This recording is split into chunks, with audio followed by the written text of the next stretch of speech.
Ang mga apoy ay tumaas na parang mga halimaw na nilalamon ng bawat pulgada ng maliit na bahay na gawa sa kahoy, na nagliliwanag sa kalangitan ng kapitbahayan na may isang desperadong kinang. Ang init ay naninikip, ang hangin ay naging hindi makahinga, at ang hiyawan ng isang ina ay pumunit sa magdamag na parang naghihirap na panalangin. Sa loob, isang bata ang nagpupumiglas laban sa makapal na usok, ang kanyang maliit, punong-puno ng luha na mga mata na naghahanap ng daan palabas na wala. Lahat ng tao sa paligid ay nagmamasid na paralisado, walang magawa sa harap ng mabilis na pagsulong ng apoy. Hanggang sa, mula sa gitna ng karamihan, isang lalaking nakasuot ng uniporme, mga galos sa mukha at lakas ng loob sa kanyang mga mata ang bumasag sa hadlang ng takot. Isang sundalong Pilipino na hindi alam ng marami ay malapit ng salungati ng imposible, itinaya ang sarili niyang buhay para sa isang taong hindi pa niya nakita noon. Habang ang ina ay lumuhod sa hardin, humihingi ng tulong, ang apoy ay bumangon sa kanilang sariling buhay na tumutupok sa mga bintana, bubong at mga pinto na ginawang impyerno sa loob ng ilang minuto. Dahil sa desperasyon, ang ilan ay naniwala na walang pag-asa, na ang bata ay hindi na muling makikita ang liwanag ng araw. Ngunit hindi nag-atubili ang sundalo nang walang kagamitan, walang maskara, kasama lamang ang kanyang pananampalataya at disiplina na nakaukit sa kanyang kaluluwa. Siya ay sumunog sa apoy. Ang walang alam ay na sa loob ng apoy na iyon, hindi lamang ang buhay ng isang bata ang maliligtas, kundi pati na rin ang isang masakit na lihim mula sa kanilang sariling nakaraan ay lalabas. At ang sumunod na nangyari ay magpakailanman na magbabago sa paraan ng pagtingin ng komunidad sa katapangan, sakripisyo at pagtubos. Kung ang kwentong ito ay nakakuha na ng iyong atensyon, mag-iwan ng like at mag-subscribe para hindi mo makaligtaan ang kalalabasan. Lumalalim na ang gabi sa maliit na kapitbahayan nang basagin ang katahimikan sa pamamagitan ng bitak ng kahoy na nagbibigay daan at ang hindi mapigil na dagundong ng apoy. Ang simple, maingat na ginawang bahay ay naging, sa ilang minuto, isang nagniningas na bilangguan at sa hardin, nakaluhod sa mama-masa na damo. Sinigaw ng isang ina ang pangalan ng kanyang anak, nadudurog ang kanyang puso sa bawat pagsusumamo na umaalingaw-ngaw na parang desperadong panalangin. Bumukas ang mga ilaw sa mga nakapalibot na kabahayan, nagsilabasan ng mga kapitbahay na takot. Ang iba ay kumukuha ng video gamit ang nanginginig na mga cellphone. Ang iba ay pasimpleng magkayakap, hindi sigurado kung ano ang gagawin, habang ang usok ay tumataas sa mga haligi na tila umaapaw sa langit. Nagbuga ng abo ang hangin sa buhok ng ina at inabot niya na para bang mapupunit niya ang kanyang anak mula sa loob sa lakas ng pagmamahal na nag-iisa.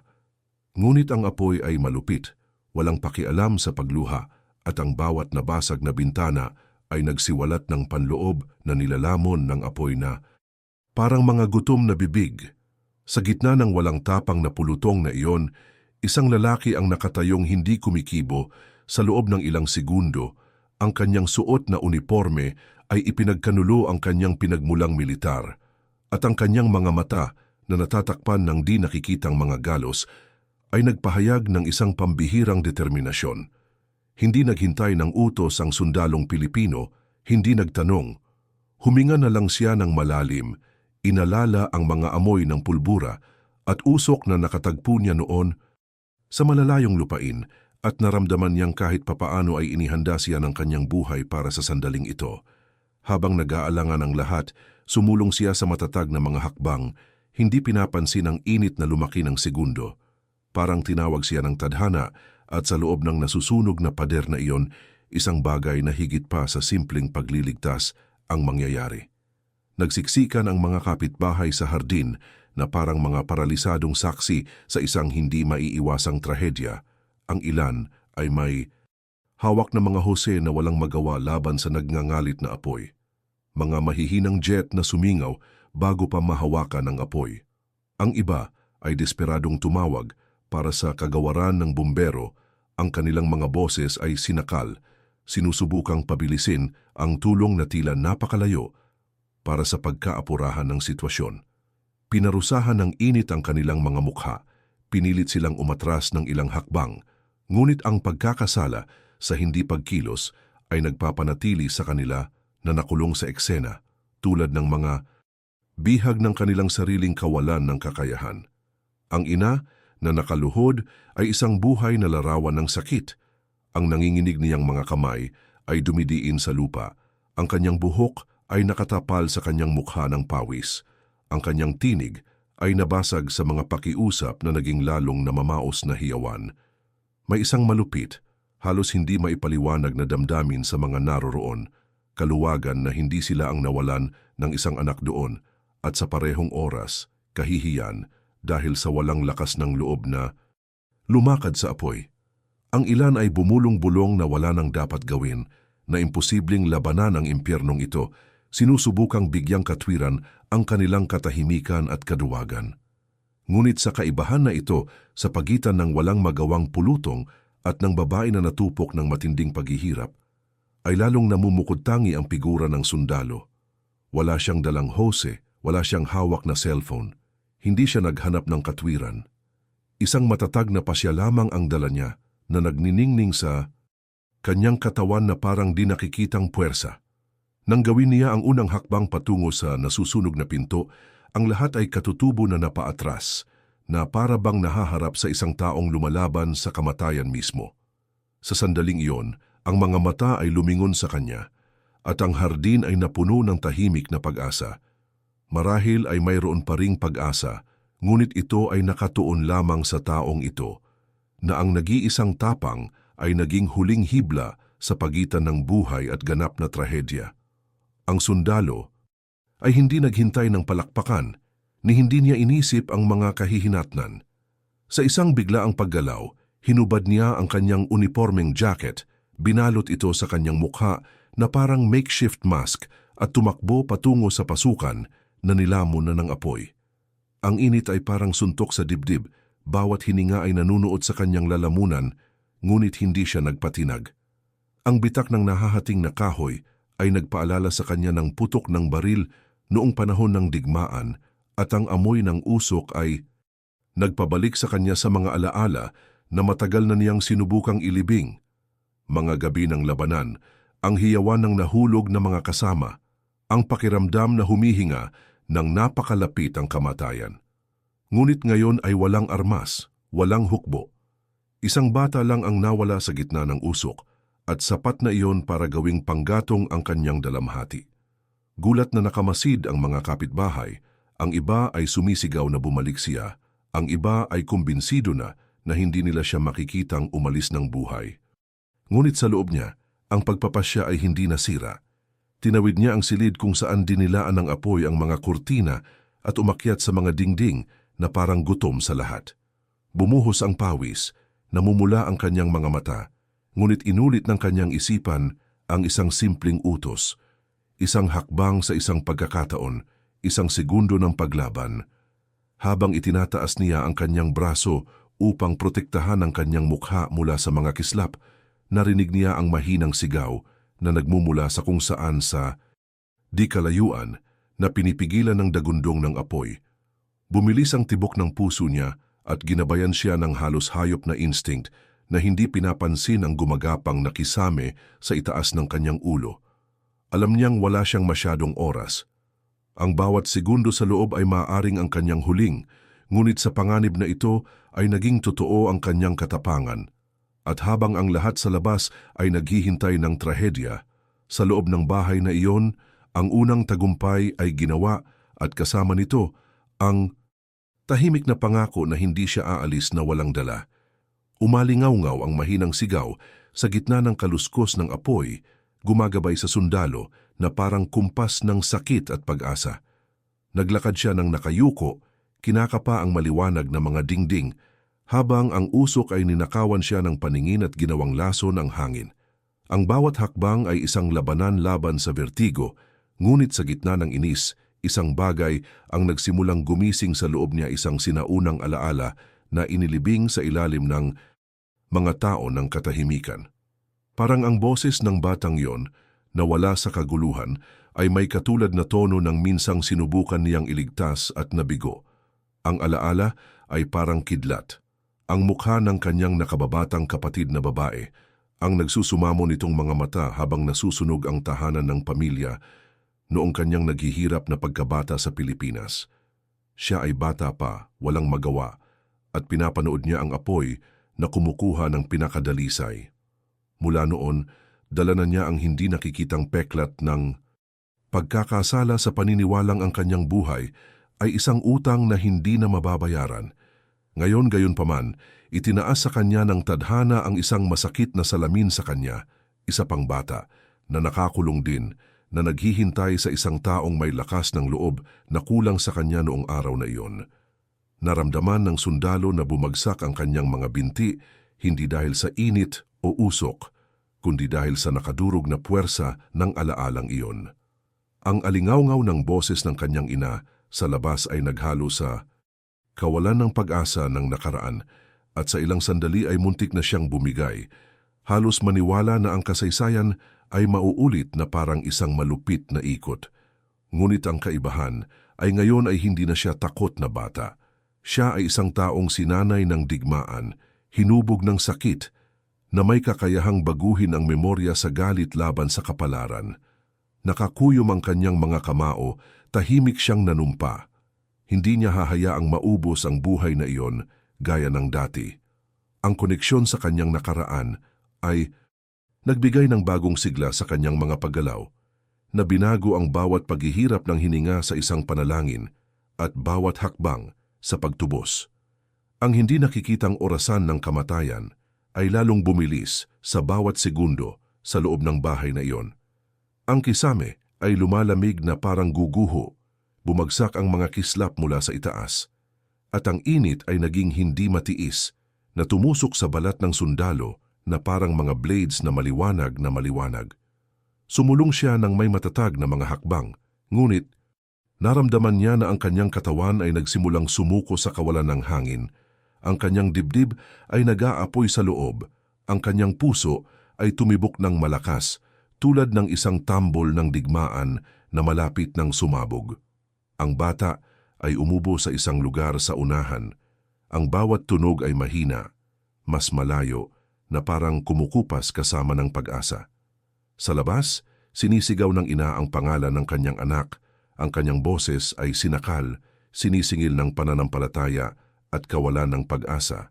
At ang mga hiyawan na ito ay tumagos sa mga dingding, na humahalo sa mga alaala ng sundalo, na nagpapaalala sa kanya na ang pagkabigo ay hindi isang pagpipilian. Ang oras ang naging pinakamalupit na kalaban, walang mga segundong matitira, walang puwang para mag-alinlangan. Alam niyang ilang saglit lang ay mauubusan na ang hangin, na ang apoy ay tutupok hindi lamang sa bahay, kundi pati na rin sa maliit at marupok na buhay na humihinga pa. Sa tuwing susubukan niyang huminga, nag-aapoy ang kanyang lalamunan na parang mapupunit, ngunit inuulit ng kanyang isipan ang isang sinaunang utos na nakaukit sa kanyang disiplinang militar. Lumaban hanggang sa limitasyon, at kapag naabot na ang limitasyon, lampasan ito. Lalong lumakas ang paglangit-ngit ng kahoy, parang anumang oras ay bibigay na ang buong bahay. Sa labas, ang mga tao ay nawawalan na ng pananampalataya sa paniniwalang hindi na babalik ng buhay ang lalaki. Ngunit sa loob-loob niya, nagngangalit siya, pinipigilan ang kanyang hininga hanggat kaya niya, at mabilis na sumulong, na parang nakikipaglaban sa oras mismo, determinadong talunin ito, kahit na ito ay huminga ng kanyang huling hininga. Ang pangitain ng bata ay parang isang kislap sa gitna ng impyerno, nakasiksik sa isang sulok, nakadikit ang mga tuhod sa kanyang dibdib, naluluha ang mga mata, ang kanyang maliit na mukha ay pinahiran ng uling. Nanginginig siya, nawala sa hikbi at ubo, parang sumuko na ang mahina niyang katawan sa pakikipaglaban. Naramdaman ng sundalo ang bilis ng tibok ng puso niya nang matagpuan niya ito, at saglit na tila naglaho ang dagundong ng apoy, na napalitan ng ingay ng sarili niyang hirap sa paghinga. Lumuhod siya, mabilis na inabot ngunit maingat din, natatakot na takutin pa siya. Tumingin sa kanya ang dalaga na parang nakakita ng isang himala at bago pa man ito makapag-react ay ibinalot na niya ang jacket sa kanya na iniingatan siya mula sa init at usok. Ang kanyang bigat ay halos wala, ngunit ang responsibilidad ay napakalaki sa sandaling iyon. Dinala niya hindi lamang ang buhay, kundi ang pag-asa ng isang ina. Ang tingin ng buong pulutong at ang bigat ng nakaraan sa wakas ay nakahanap ng katubusan. Bumangon kasama ang bata sa kanyang mga bisig na pagtanto niyang mas mapanganib ang daan pabalik. Ang apoy ay isa na ngayong galit na kaaway na tila naglalayong hadlangan ang kanyang pagtakas, umaatungal sa bawat pader at nagbubuga ng apoy sa kanyang harapan. Ang kanyang mga baga ay sinakal ng hangin, bawat hakbang ay nakikipagpunyagi laban sa nalalapit na pagkahimatay. Ngunit ang kanyang mga bisig ay humigpit sa paligid ng batang babae na parang nagsasabi ng kapalaran, hindi siya mawawala. Ang bata ay umiyak ng mahina, ipinatong ang kanyang ulo sa kanyang balikat, at ang tunog na iyon marupok ngunit buhay, ang naging pinakamalaking lakas na matatanggap niya. Sumulong ang sundalo, lumabo ang kanyang paningin, nakakagulat, ngunit determinadong tumawid sa di nakikitang linya sa pagitan ng buhay at kamatayan, kahit na nangangahulugan ito ng pagsuko ng kanyang huling hininga. Ang tunog ng kahoy na nagbibigay daan sa kanyang likuran ay tila nag-aanunsyo na ang bahay ay hindi makapaghintay ng isa pang minuto. Hinawakan ng sundalo ang bata sa kanyang dibdib at ang kanyang mga mata ay halos nakapikit mula sa usok. Lumakad patungo sa halos hindi nakikitang pinto. Bawat hakbang ay tila hinihila ang bigat ng mundo, na para bang pilit siyang hinihila ng apoy pabalik sa loob. Ngunit nang sa wakas, ay tumawid siya sa huling silid, isang bugso ng sariwang hangin ang dumampi sa kanyang mga baga, na nagdulot ng pakiramdam ng muling pagsilang. Ang liwanag ng gabi, na para sa marami ay karaniwan, ay kumikinang para sa kanya tulad ng mismong pangako ng buhay.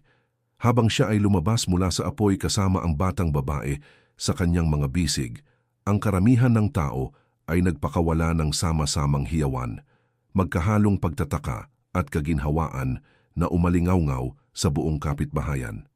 Ang ina na hindi makapaniwala ay tumakbo patungo sa kanila. Ang kanyang mga paa ay nadadapa sa basang damo. Ang kanyang mga mata ay bumaha ng mga luha na sumasalamin sa ningning ng apoy. Napaluhod siya sa harapan ng sundalo. Tinanggap ang kanyang anak na parabang unang beses siyang niyakap. Humihikbi sa mga hikbi na may halong pautal-utal na pasasalamat. Ang bayani, gayunpaman, ay halos walang lakas upang manatiling nakatayo. Nanginig ang kanyang mga tuhod, nag-aapoy ang kanyang dibdib na parang nag-aapoy pa mula sa loob, at saglit na nagdilim ang kanyang paningin. Ang mga ingay sa kanyang paligid ay lumalayo, parang mga dayandang ng mundong hindi na sa kanya. Ang mga tao ay lumapit sa gulat. Ang ilan ay sinusubukang hawakan siya. Ang iba ay hinawakan ang kanyang mga balikat, na parabang nagpapatunay na siya ay totoo. Para sa lahat ng naroon, ito ay hindi lamang isang pagliligtas. Ito ay ang sagisag ng isang lakas ng loob na sila mismo ay kulang. Napaluhod ang sundalo, hinihingal at pagod na pagod. Hawak-hawak pa rin ang bata hanggang sa huling segundo, na parabang matatapos lang ang kanyang misyon kapag naihatid niya ito ng ligtas. At sa sandaling iyon, na naliliwanagan ng apoy na tumutupok sa bahay sa likuran niya, siya ay tila isang figura na wala sa alamat, isang ordinaryong tao na naging simbolo ng sakripisyo sa harap ng lahat. Nakaluhod pa rin ang sundalo nang saglit na pumikit ang mga mata, dinaig ng pagod at umaalab pa rin ang usok sa kanyang mga baga. Ang mga tao ay gumalaw. Ang ilan ay nagmamadaling pinapaypayan ang kanyang mukha. Ang iba ay naghanap ng tubig. Ngunit sa gitna ng lahat ng paggalaw na ito, ang ina na hawak pa rin ang kanyang anak sa kanyang mga bisig ay dahan-dahang lumapit. Ang kanyang tingin ay nakatuon sa nahulog na figura sa kanyang harapan. Nang magtama ang kanilang mga mata, may nabasag sa loob niya. Nakilala niya ang may peklat na mukha na iyon, kahit na may bahid ito ng uling at pawis. Ito rin ang binata na ilang taon na ang nakalilipas ay kumatok sa kanyang pinto para maghanap ng trabaho na nag-aalok ng hamak na serbisyo upang mabuhay sa isang bansa na hindi sa kanya. Noon siya na nababalot ng pagmamataas at panlalamig ng kanyang mga kapitbahay ay tinatrato siya ng may paghamak na parabang hindi siya karapat-dapat sa isang basong tubig. Ang masasakit na salita na sinabi niya noong araw na iyon ay umalingaw-ngaw pa rin sa kanyang isipan. Hanapin ang iyong buhay sa ibang lugar. Hindi ka namin kailangan dito. Hindi na niya ito nakitang muli mula noon hanggang ngayon nang siya ang naging tagapagligtas ng pinakamahalaga sa kanya. Ang mga luhang umaagos sa kanyang mukha ay hindi lamang kaginhawaan, kundi pati na rin ng panghihinayang. Lumuhod siya sa harapan niya, hinawakan ang magaspang na kamay nito, at paulit-ulit sa pagitan ng mga hikbi na hindi niya alam kung paano siya pasasalamatan, na hinding-hindi niya masusuklian ang ginawa nito. Ang sundalo, na mahina pa, ay nagmulat ng kanyang mga mata at tumingin sa kanya ng may hindi inaasahang katahimikan. Walang rangkor sa kanyang ekspresyon, walang panghuhusga. Tanging ang katahimikan lamang ng isang taong nakakaalam na sa isang punto ng buhay, palaging ibinabalik ng tadhana ang ating itinanim. Ang anak na babae na nakahawak sa leeg ng kanyang ina ay inabot ang kanyang maliit na kamay upang hawakan ang kanyang mukha, at ang simpleng kilos na iyon ay sinira ang bigat ng tanawin na parang isang banal na paghahayag. Nakaramdam ng kakaibang init ang sundalo, hindi mula sa apoy kundi mula sa buhay na dumadagundong sa kanyang harapan. Parabang ang alaala ng kanyang nawawalang kapatid na babae ay nakatagpo ng katubusan sa marupok ng ngiti ng iniligtas na batang babae. Sa labas, ang mga kapitbahay na dati ay paralisado sa kaduwagan, ngayon ay umiiyak sa katahimikan, nahihiya sa walang nagawa, ngunit sa parehong oras ay labis na naantig sa sakripisyong kanilang nasaksihan.